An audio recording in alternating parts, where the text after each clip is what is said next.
Hello and welcome to this presentation from the Psychology Department at the University of Windsor. My name is Dr. Ken Kramer and I will be your guide through this presentation. I hope by the very end you will know a lot more about what is exciting about psychology, what it means to be a psychology major, and what's unique about the University of Windsor Psychology Department. I thought to get us started we could take a look at some absolutely fascinating things in the field of psychology.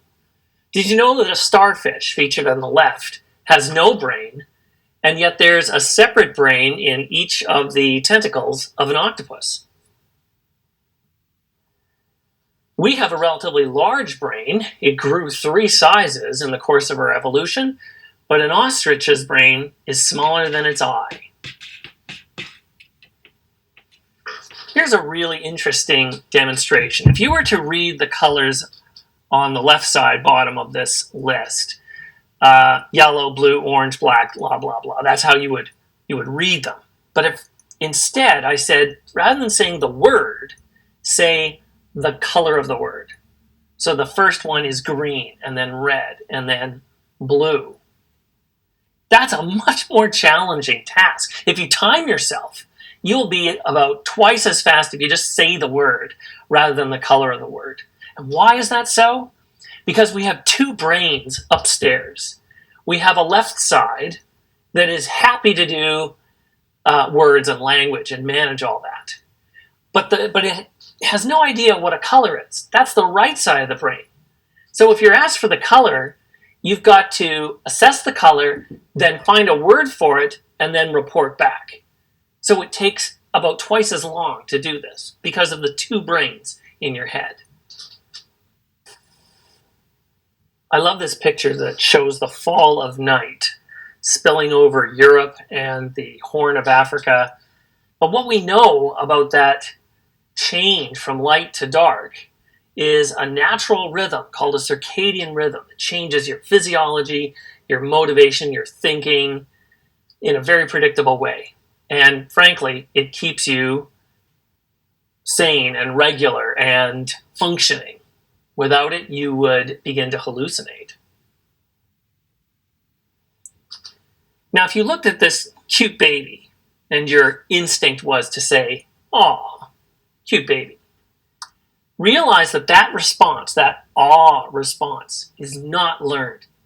It's wired in you. It comes out of you naturally.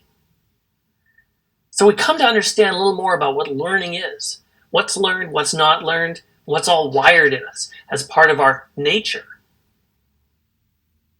Speaking of learning, I love escape rooms. But that's a great example of trial and error learning, of figuring out what works, and if it does, you stick with it. That's one of the few fundamental laws in psychology. What's fascinating, too, is once you have learning, you have memory of that learning. Well, many people would like to have a better memory. So too, many people would like to have a better memory. But what could you do about it? Could you take an herbal remedy like ginkgo biloba? Well, you could, and I went out and got myself some. And I'd like to say it works, but I keep forgetting to take it. Okay, enough of the funny stuff. Let's get to business. So let's take a look now at what it means to major in psychology, and in particular major in psychology at the University of Windsor. So when someone tells you that they major in a subject, you can imagine that this represents the majority of their courses. It means you take more courses in that area than you would in any other. You can still take those other courses and other departments as electives, but students have the opportunity to choose one major or even a double major, which is kind of like 2 degrees at once. And there's 200 different majors offered here at the University of Windsor. These other courses then become electives, and they come from all over the university. The university, of course, encourages a well-rounded graduate. So taking a language and perhaps science or mathematics will give you that breadth of understanding of the knowledge before you.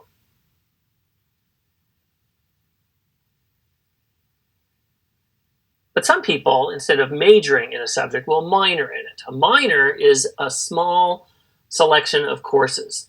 not big enough to be a major, but not small enough to be just a little dabbling in these electives. So a minor constitutes 6 courses in an area that's not your major. And there are 50 minors offered here at the University of Windsor.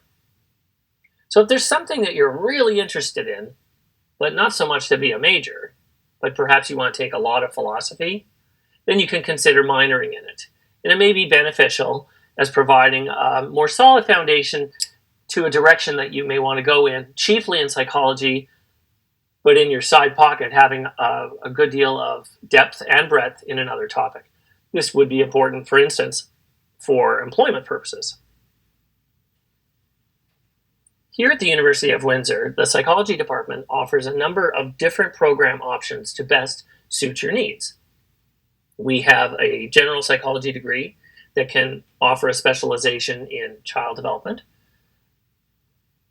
or we can expand this an additional year to then stretch into the honors program. And some students will take that honors program and attach to the end of it a thesis, a capstone project. You work very closely with an advisor, with data collection and analysis, and a write-up, and that can sometimes turn into a publication. Then we have combinations of our psychology programs with, say, education and early childhood education.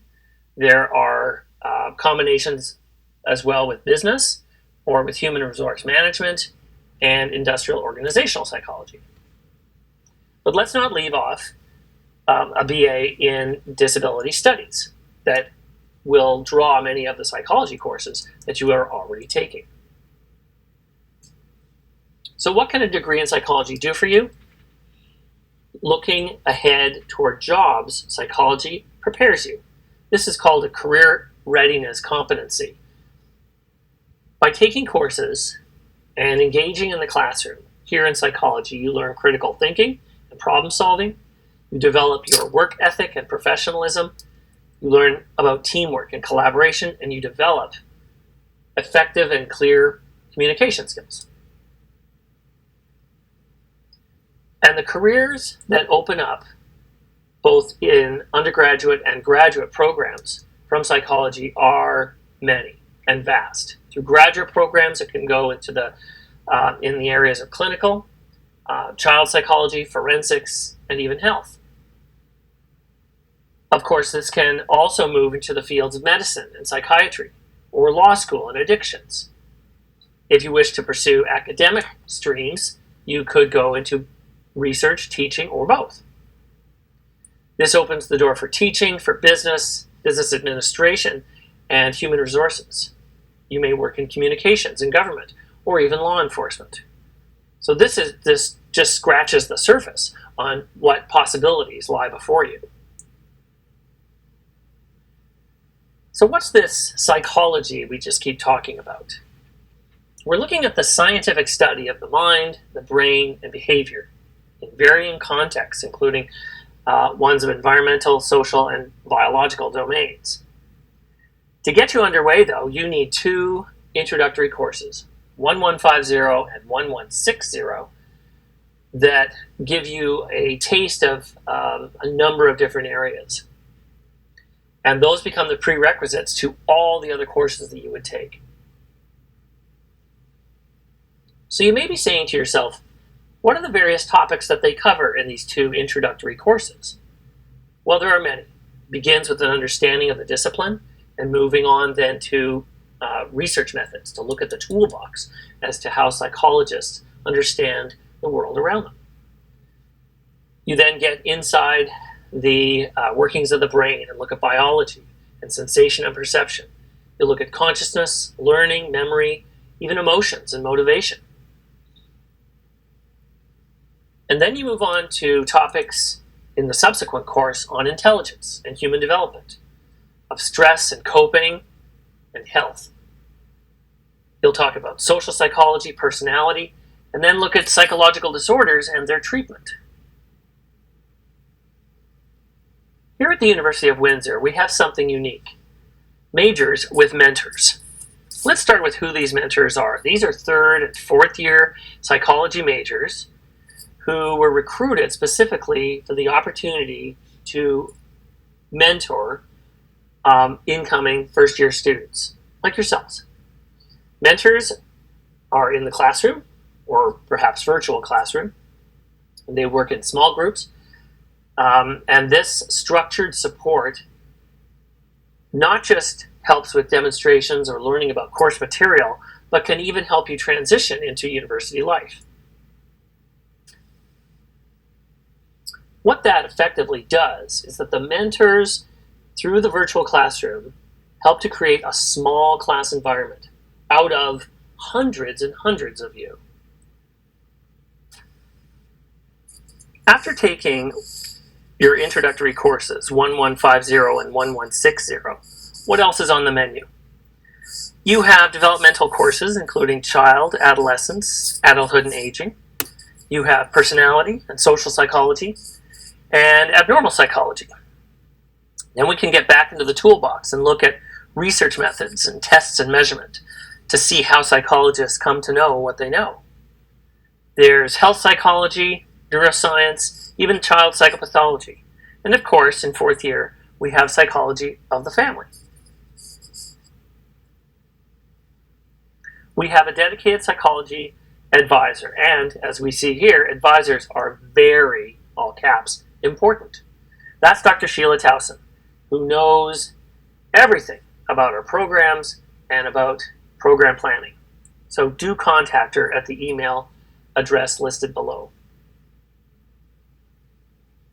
If you have questions, and you likely do, reach out to Dr. Sheila Towson, our academic advisor, and her email address is listed there. Our undergraduate secretary, Krista, can also be reached. And once again, if you wish to very carefully plan your program, we have a link at the very bottom of this page for you to check out. Follow us on social media, through Facebook, through Instagram, through Twitter, and we'll answer any questions you have there. Before we wrap up, I'd just like to thank you for your attendance at this open house, for joining us at this presentation. And we would like to invite you now to the psychology booth where we're stationed presently, and we'd be happy to answer any questions you might have. Thank you.